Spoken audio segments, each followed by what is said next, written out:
Hello, everybody, and welcome to the Better at Beach podcast. I'm filling in as Mark today. My name is Brandon Joyner. I'm going to be riding solo today. Mark is currently in Florida, setting up his Airbnbs, getting them ready for more camps and more opportunities.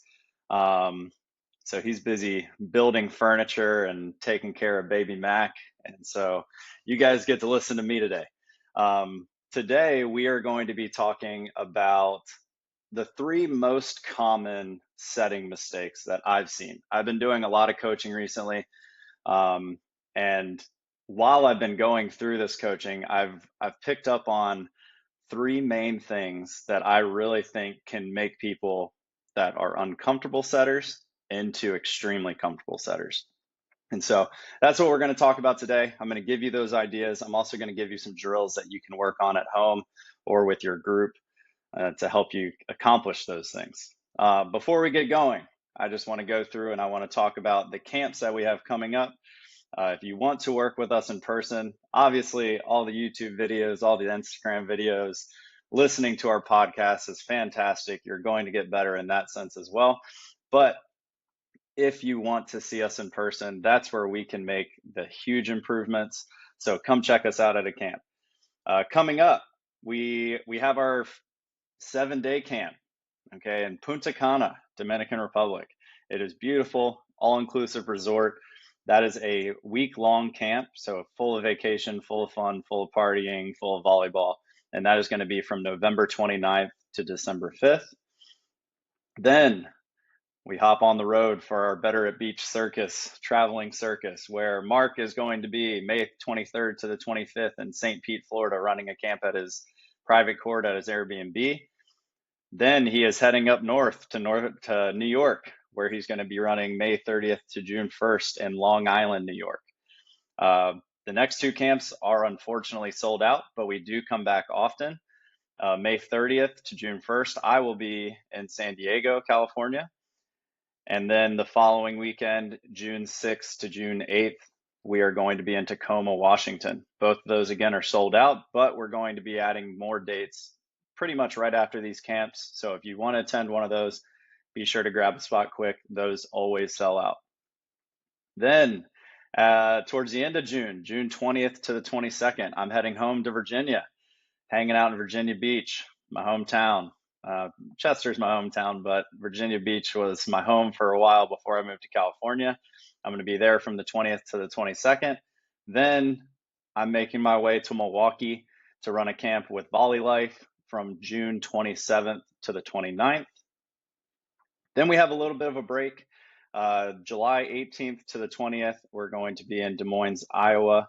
Then we are going July 25th to the 27th in Bend, Oregon.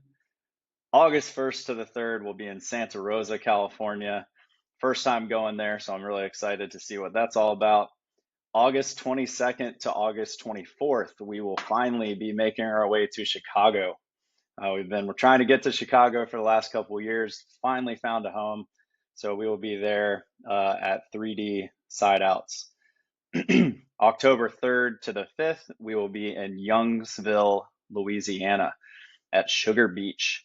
So that's what we currently have on the schedule for our camps. Once again, if you're interested in meeting us in person, learning from us, our in-person camps are not only fun, but extremely rewarding for you as volleyball players. It's always a cool opportunity to get better at the entire sport in one weekend, 3-day weekend. And then also you have that Punta Cana setup where we're going for a full week and you get to hang out with us, become best friends. And that sounds pretty nice too. So yeah, keep an eye on our camps page. Link is below. And we always add to that schedule pretty consistently. So if we haven't come to your area, go ahead and drop a comment and let us know if we should come to your area. That's always the way that we start those conversations, and we meet people that are from different areas. If you have a facility, if you know of courts in the city that we can reserve, give us that information. We'd love to come. We'd love to figure out ways to make our way around the US and provide these camps to you guys. Other than that, California.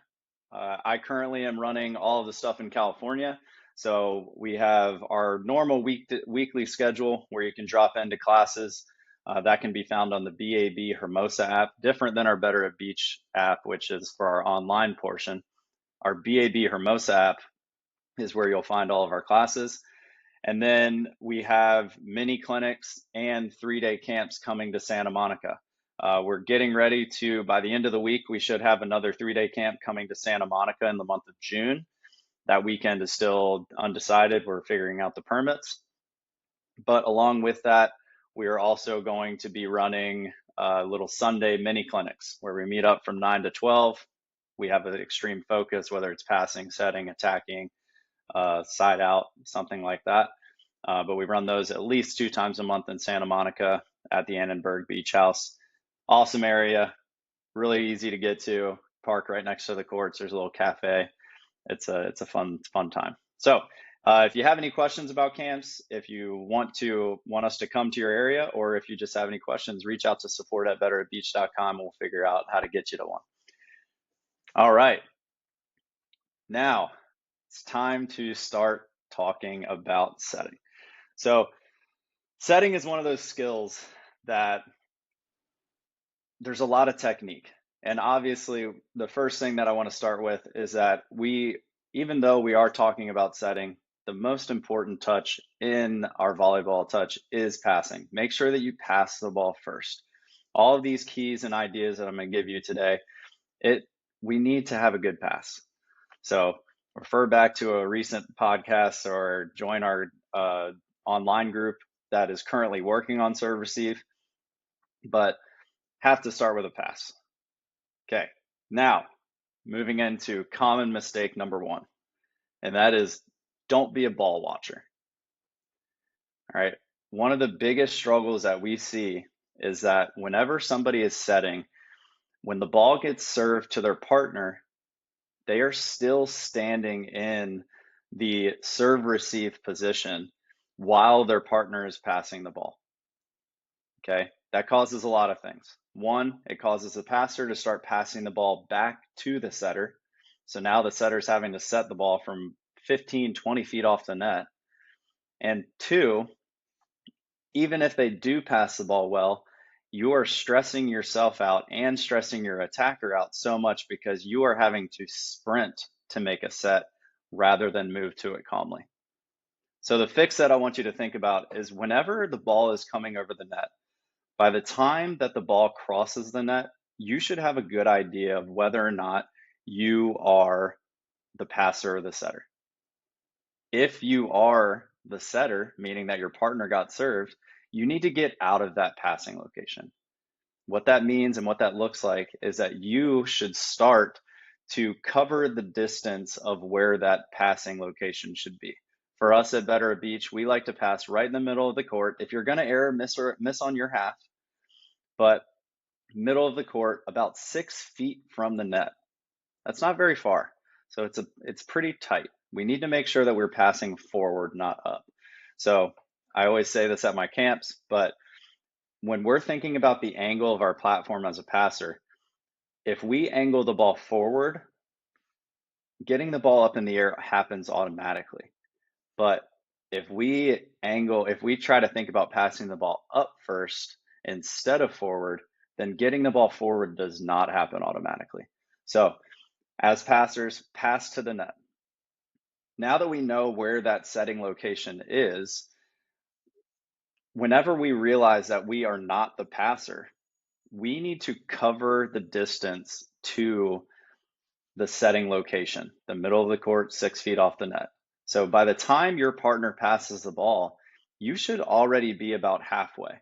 For a lot of us, that's like 4 or 5 feet, right? So once I see that this ball is going to my partner, I need to release from that passing position, and I need to get kind of in between my passer and that setting location. That will allow me as a setter to remain extremely calm. One of the conversations that I've had recently with a lot of the players that I've coached is that volleyball is an extremely stressful sport. And it's our jobs as players, especially with the first 2 touches, to eliminate as much stress as we can. So if we're having to sprint after a ball and make a really aggressive touch on our set, that's adding stress to the play. But if we're able to remain calm and cover that distance a little bit, slow, maybe a slow little jog to the covering half the distance to the setter spot, then the rest of our set will feel extremely similar. So it shouldn't feel like we're having to sprint after these passes if they pass well. Once that pass happens, then we can use our calm steps to finish. We like to finish with an off foot, net foot set, and that should allow you to remain calm and set the balls that your passer is hoping to pass, right? So if we hang back so long, what happens is we're actually punishing our passer for passing well. And that's not something we want to do. So as a setter, you need to trust your passer. When that ball goes over the net, cover that distance, allow that passer to pass in front of you. You're going to be like a little cue for them that it's okay to pass the ball close to the net because you've already covered that distance, right? And then you can reward them with a really calm and controlled set instead of having to sprint after it and add stress to the play. Okay, so that's the first common mistake, is that we see people waiting back too long, causing more stress of the play.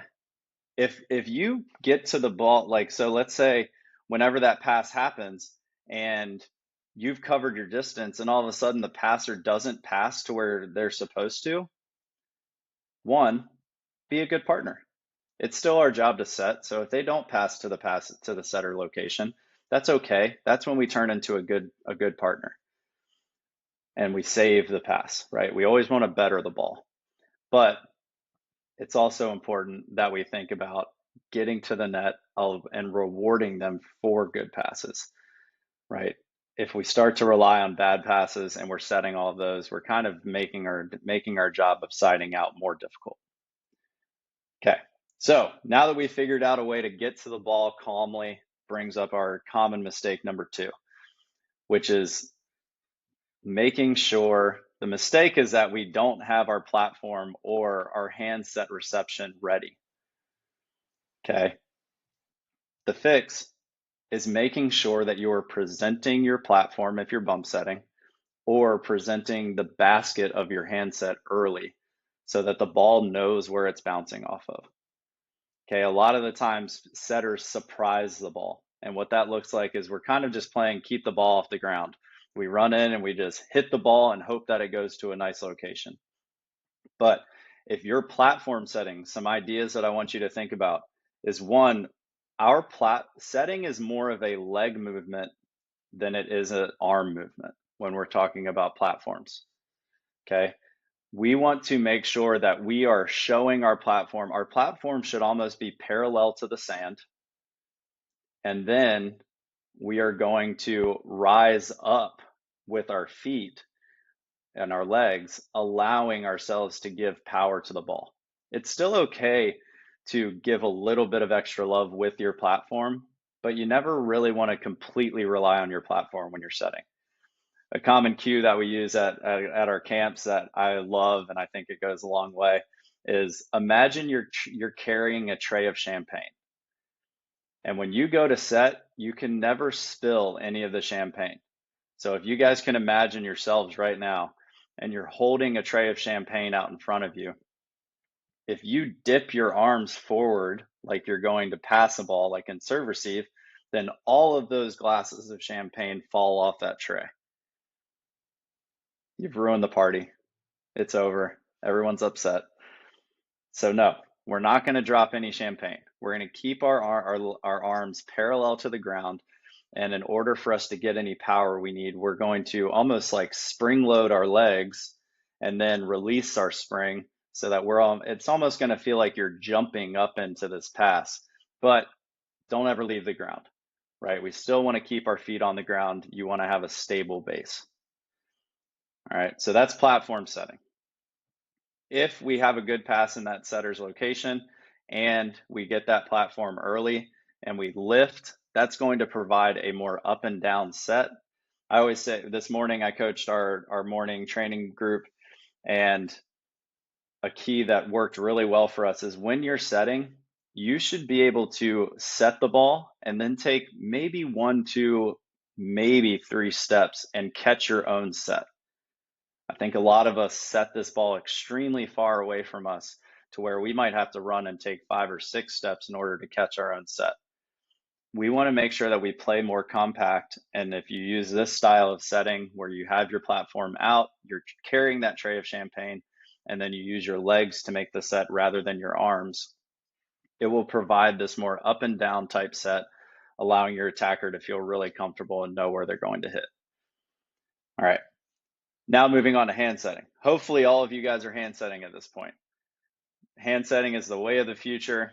The sooner you figure out how to do it, the better you're going to do in your trainings and in your tournaments. So if you haven't started learning how to hand set, you have to start now.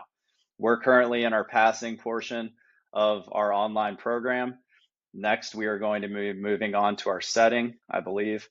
And if you are not a hand setter, even if you only sign up for our program for 2 months, I guarantee you within those 2 months of working on our online program, you will become a hand setter.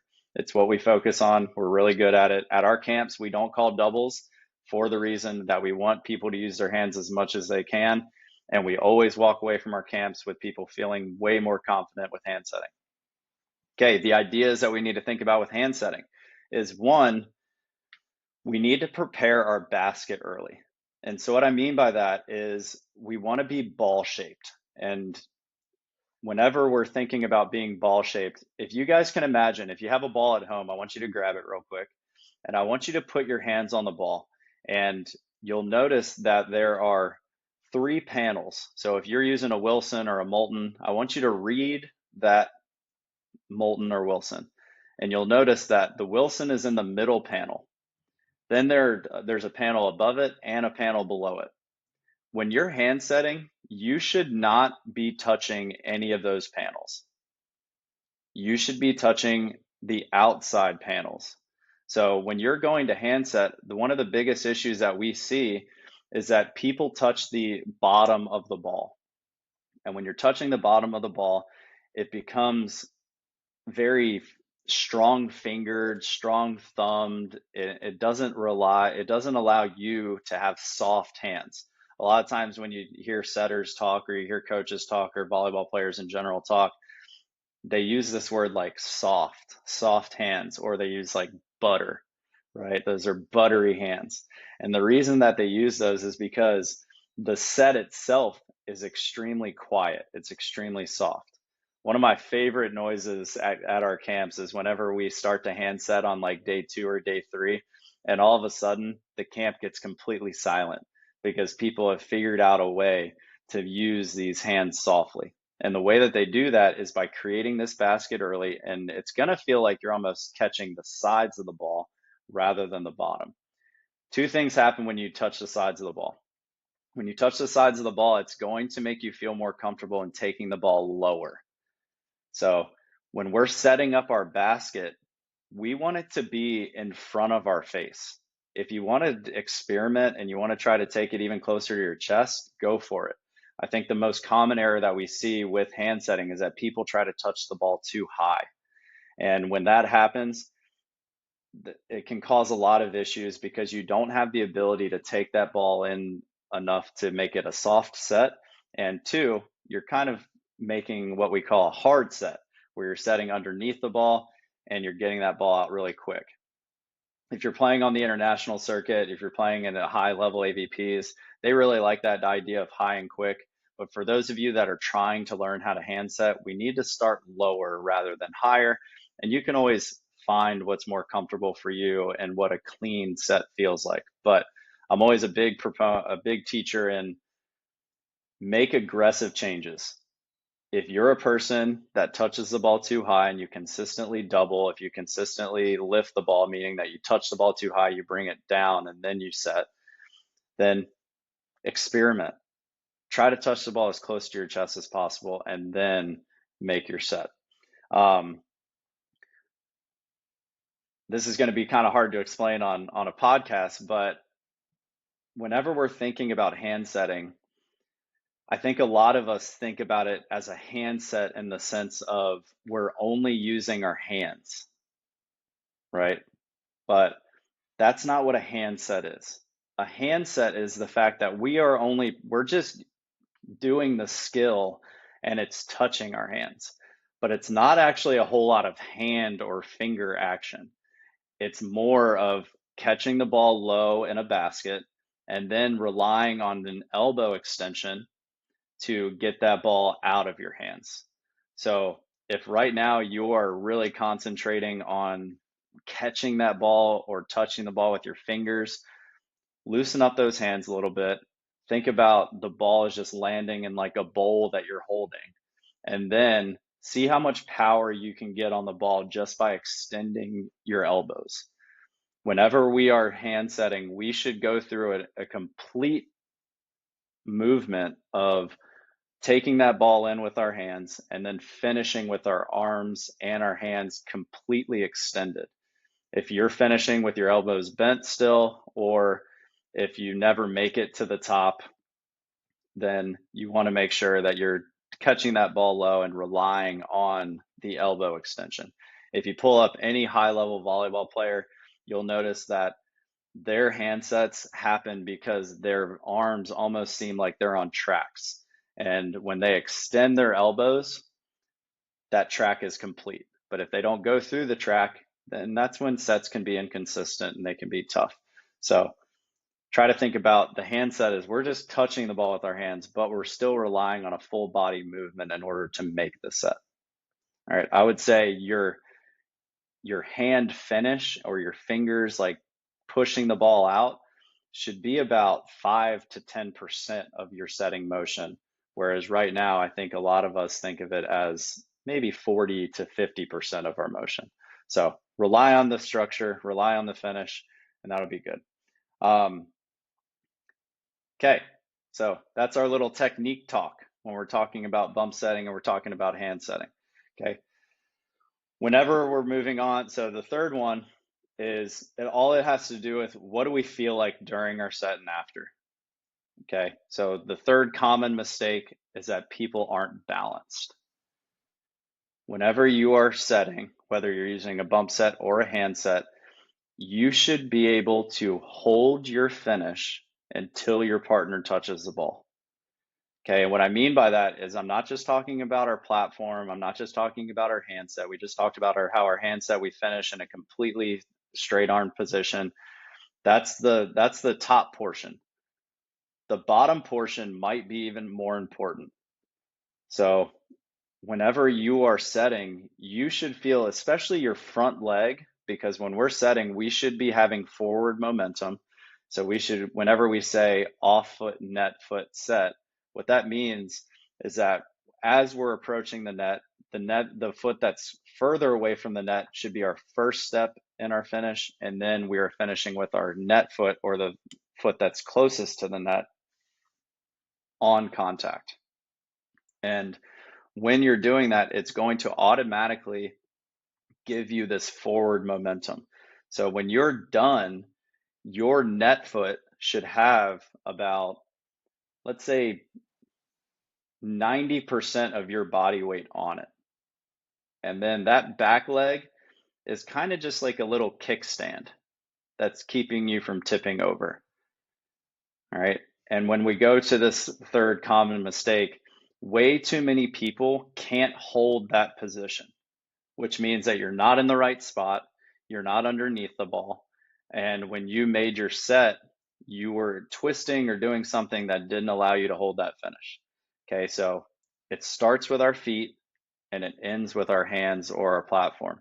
But when you make your set, you should be able to play freeze tag and hold your finish, hold your feet, act like they have roots in the ground, mainly that front one. The back one just has like a couple roots hanging on, but it could fall over.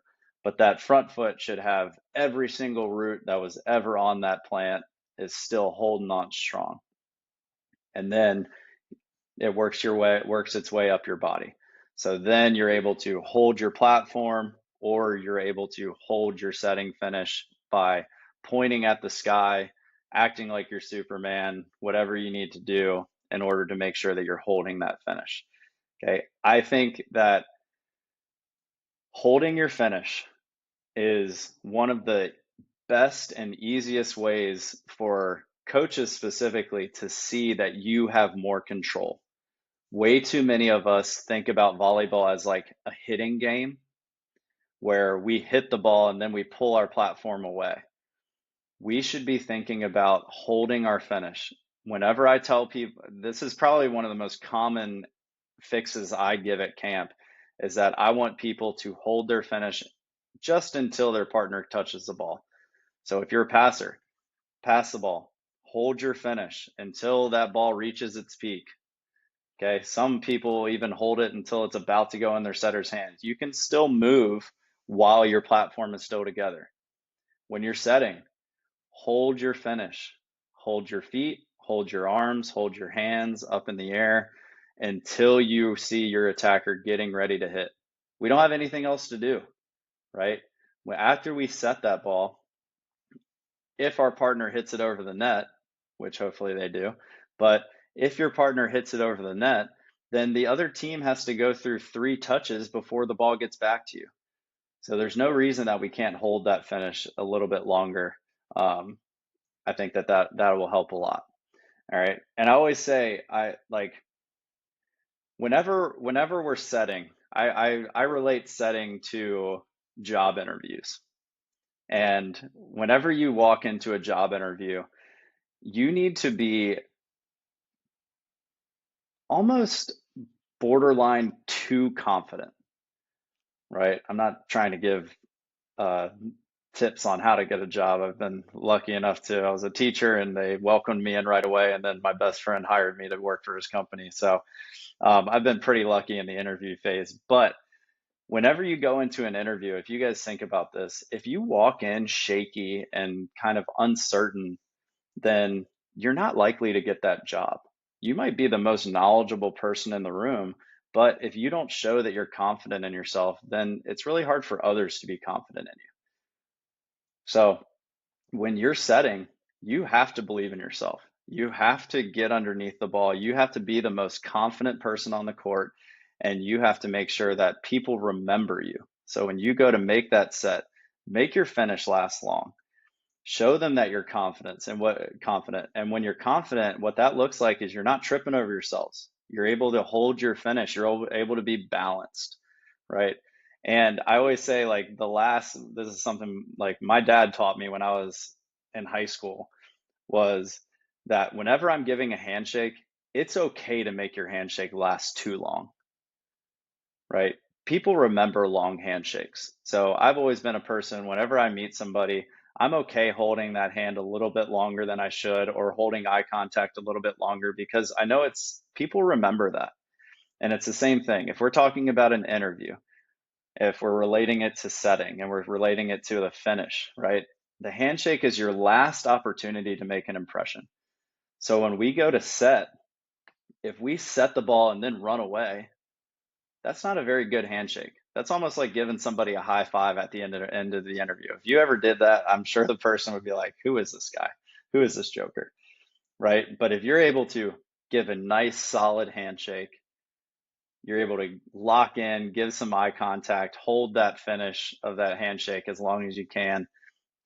I'm not sure if you'll get the job, but you're at least going to be remembered. And that's the first goal. Okay. So same thing when we're setting. We want to get the job. We're going to show up. We're going to be confident. We're going to be moving smooth. We're going to have balance. We're going to be controlled. And finally, when we make that set, our finish is the handshake at the end of the interview. We're going to make it last a little bit longer than it should be. We're going to hold that eye contact to make it borderline awkward, right? And once you make that set, I promise you, your attackers are going to love it. Because right now, one of the biggest issues that we see is that setters are not willing to hold their finish. And what that looks like for an attacker is they feel the exact same way that you make the set feel. You make it feel rushed as a setter, so now their approach feels rushed, and more than likely they're ending up underneath the ball. If you're able to make that set last really long and really calm and you show off that finish, your attacker is going to mimic that. They're going to be looking calm. They're going to be able to have a slow first step of their approach and speed up their steps as they want. And they're going to be able to choose when they go attack rather than you making them choose when to attack. Okay. So really make sure that you're focusing on that strong finish. That's mistake number 3. Okay. So we've gone through those three common mistakes. All right.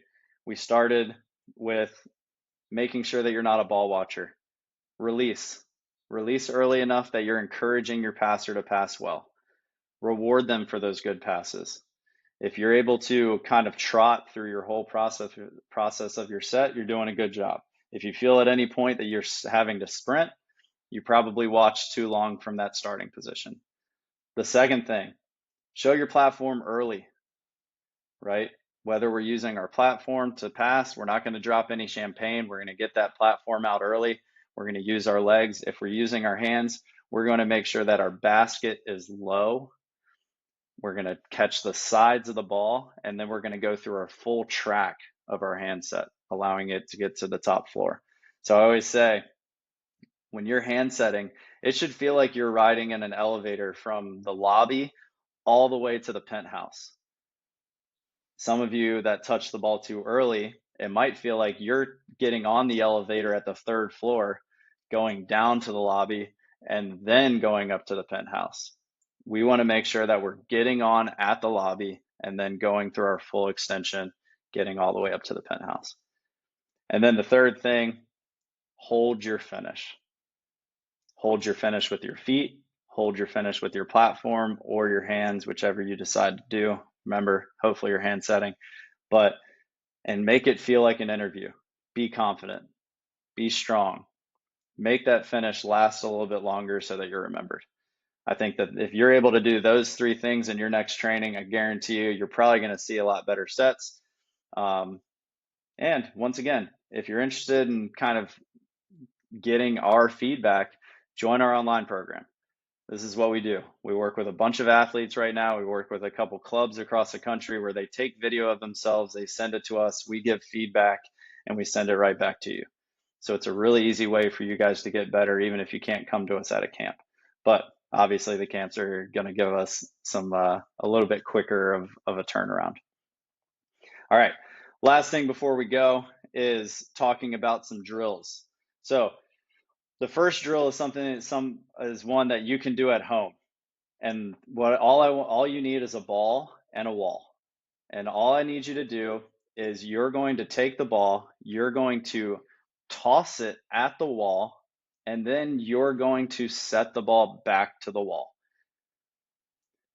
What I would suggest doing is when you start this, draw a box with tape or something on the wall that's at like a good height, maybe around like 10 to 12 feet. If you need a ladder, if you don't have a ladder and your wall's a little bit shorter than that, just try to get as high as you can. But really what we're trying to do is we're just trying to find a little bit of accuracy. So all you're going to do is you're going to bowl the ball at the wall. The reason I want you guys to bowl it is because when you bowl it, there's going to be spin that's created. And all you have to do is you're now setting the ball back to that designated spot on the wall. If you don't have approval, if you're a kid and you don't have approval from your parents to make a box on the wall, don't do that. Just imagine there's one. We don't need to scuff up anything. Ideally, if you can do this in like a racquetball court or something along those lines, that's kind of the best way to do it. The second one is just a simple triangle drill. And you can kind of elevate this as you want, but a triangle drill, what it is there's usually a person at the net tossing to a passer. Passer passes the ball to the setting location, setter sets back to the tosser. Okay, you can upgrade this by moving the tosser to the other side of the net, and then the setter can either let that set land on the ground, or the passer can come in and hit. But you guys can figure that out. If you're an extreme beginner, then we can level this down by getting rid of that pass. So instead of the person tossing to a passer, the passer person would just start with the ball, They can smack the ball, letting them know that the setter can go. Then they toss a pass, and then the setter sets that to a target still. Once again, if you have 3 people, great. If you only have 2, use that last version. You can still get a lot of good work done. And then the third one would just be a simple side out drill. I would suggest deciding what type of level you are at. If you're at a beginner or intermediate level, maybe the person on the other side of the net is just entering in kind of tosses and they're just tossing the ball to you, allowing for a good pass. Hopefully that pass is controlled and then the setter can go in and make that set. If you feel like you're more advanced and you're ready to get going, then you can have that person enter in a serve, which obviously is going to make the pass more difficult. But if those types of drills, that type of kind of progression will allow you to work on all of those 3 common mistakes that we talked about today.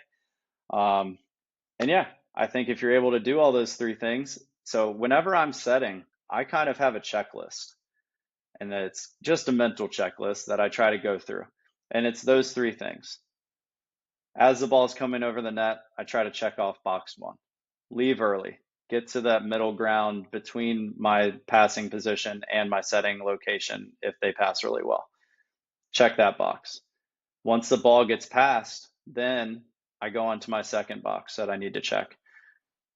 Second box that I need to check is show my platform early or show my basket early. Okay, once I check that box, then my third box is hold my finish. If I'm able to check off 3 out of 3 of those boxes, 9 times out of 10, my set is really, really good. If I miss one of those boxes and I still have 2, it's usually an okay set. But if I miss it more than 2, if I miss at least 2 or all 3 of those, I'm just hoping, and who knows what's going to happen. So check off all those boxes. Make sure that you're working on all those different things. And it's cool because they're all at different portions of the set. So hopefully our brains can move quickly through that process and we can still focus on all those things.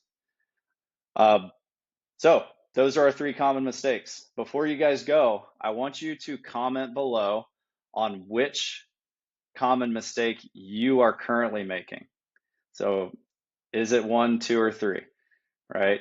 Go ahead and write out why you're doing it or what the mistake actually is. If it's something other than that, add that in there too. I would love to add to my list. I try not to overwhelm my players, but if there's another common mistake out there that I'm missing, I would love to hear about it. And so, yeah, that's hand setting or bump setting. 3 common ways that you can easily get better. I hope you guys practice it this week. If you do get a chance to practice it, let us know how that goes too. Find the podcast, find the comments, let us know. We love little celebration stories as well. I had a cool celebration this morning with my morning group. Her name is Anna, and she's played with a group here for a really long time. And she has kind of said, like, the week before our classes started, she played with a group and she didn't win any games. And we've gone through a lot of passing and setting with our group. And this last week, she won every single one of her games, and her partners were complimenting her passing and her setting, like almost after every single point. And that's like such a big win for us as coaches. I was so happy when she shared that with me this morning because, one, it's kind of honoring the fact that she's showed up to practice. She's been extremely meaningful with her touches. And then 2, it's always fun for us to see that the improvements are coming and we get to celebrate that with our players. So I appreciate you guys. That's all I have for you guys today with the podcast. Once again, if you want to come see us in person, our camps are firing. We have more coming on the schedule every single week. So keep an eye on our camps page or join us at one of our already upcoming camps. Punta Cana, don't miss out on it. It's always a fun one. It's my favorite camp that we've ever run. It's really cool. And then our online coaching, once again, we talked about that a couple times today. If you guys are interested in doing that, you can sign up on the betteratbeach.com website. You can follow the path, whether you're a kid or a junior or an adult, and we can figure out how to get you going and help you get better. So that's our goal. if you guys have any ideas on future episodes that you would like to hear about us, let us know. We do this podcast for you guys. Mark and I like talking to each other, but we like talking about other things that will help people get better. So feel free to give us a shout out and let us know what we could do to help you guys get better. All right. I will see you guys next week. Mark should be back with me in the studio. We missed him today, but I think we had a good one with talking about some setting, and hopefully you guys are able to implement that in your playing this week. So I appreciate you guys. We will see you next week, and we'll see you on the sand. Have a good one, guys.